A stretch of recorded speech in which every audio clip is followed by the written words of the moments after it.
So I thought this was a fairly tricky problem of the day, and maybe you disagree, and if so, that's fine.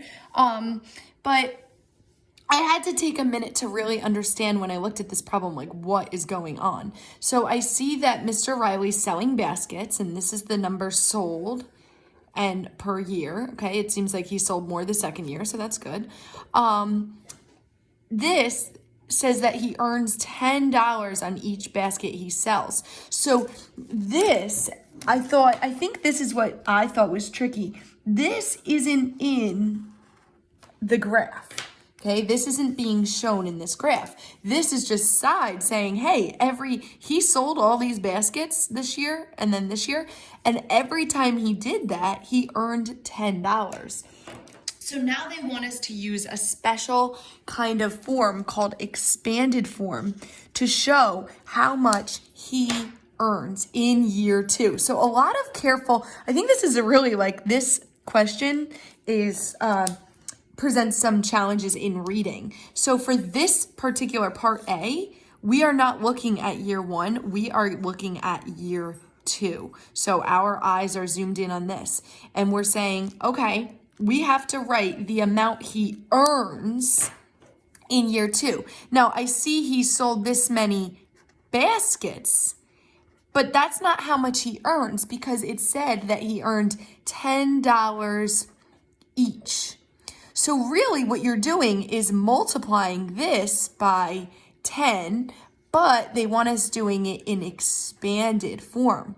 So you might have been confused when you looked at these numbers, but really what it's saying is you're multiplying this by 10 and then writing it in expanded form. So let's just think really quick. What is 2,907 times 10? Well, normally I wouldn't solve problems that big just in my head, but luckily you can solve 2,907 times 1.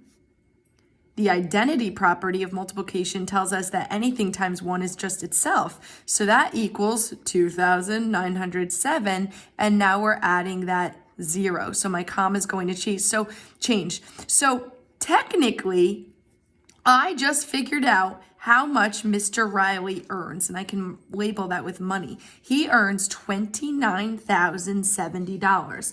So I need to make $29,070, so there's no hundred, $70. I need to make that in expanded form. And that's where normally this would say to drag and drop the numbers. Like if you were taking this on a state test, you would have taken these and dragged and dropped them with your mouse or your keypad. But for this, we're just going to write it in. So how do I make ones, tens, hundreds, thousands, 10,000s? How do I make 20,000?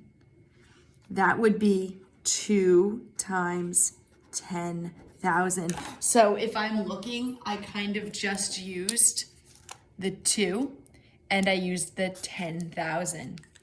Okay, now let's make 9,000. Well, that's 1 times 9,000. So I just use I'm sorry. That is a way to make 9,000. Those aren't choices though, right? So it's 9 times 1,000.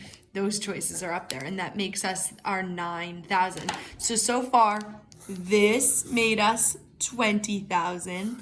This made us our 9,000. So I just used a 9. Let me just cross it out. And I used 1,000. I don't have to make any hundreds or any ones. I just need to make this tens place, so 70. So how do we make 70? Using what we have, 7 times 10. So 7 times 10. So that makes us our 70. That was 7 times 10. You didn't have to use all the numbers up here. So together, would this be 29,070? Well, here's 20,000 plus 9,000 plus 70. So it would, okay?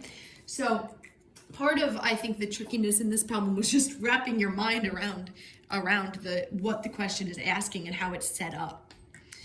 In year 3, he earns 5 times the amount in dollars he earned for baskets in year 1.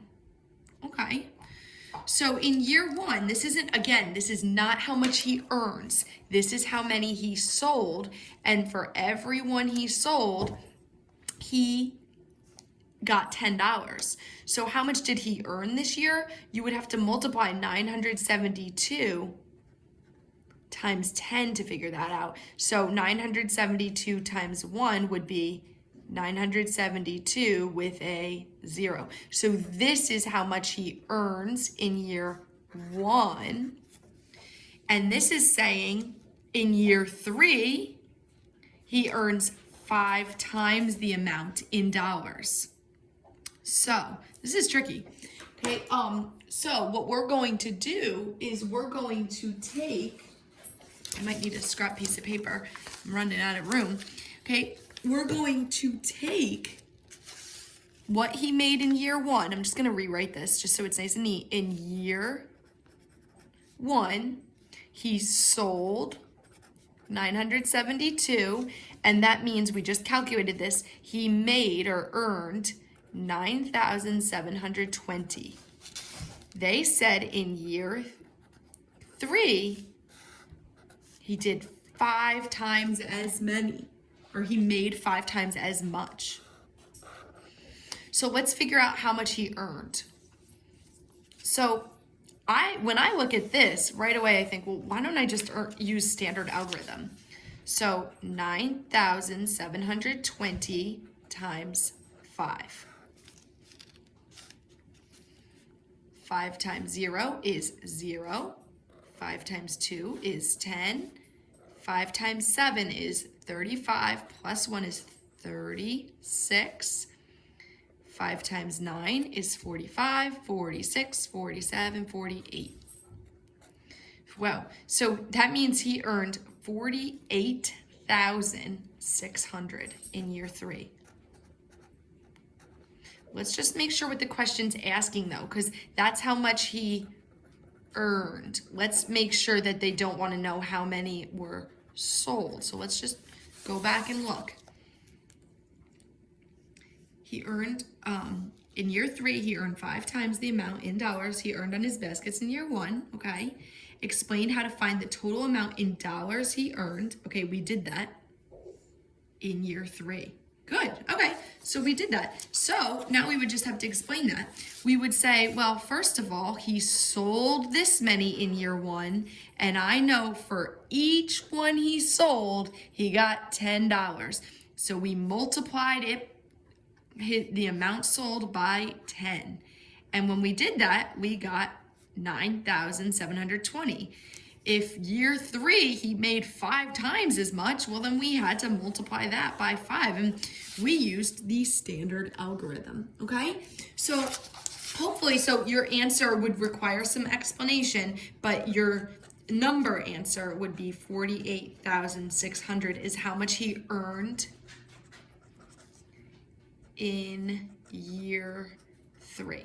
Okay, so hopefully, let me make sure you can see all of that. Okay, so hopefully you feel okay with this problem, but if you needed a little guidance with the video, that's okay. I thought that this was an especially tricky one, and it has the part A, part B. So it's a little, again, it's problem of the day, but I am picking some complex problems because I want to make sure that you're challenged and working through these types of questions, trying independently.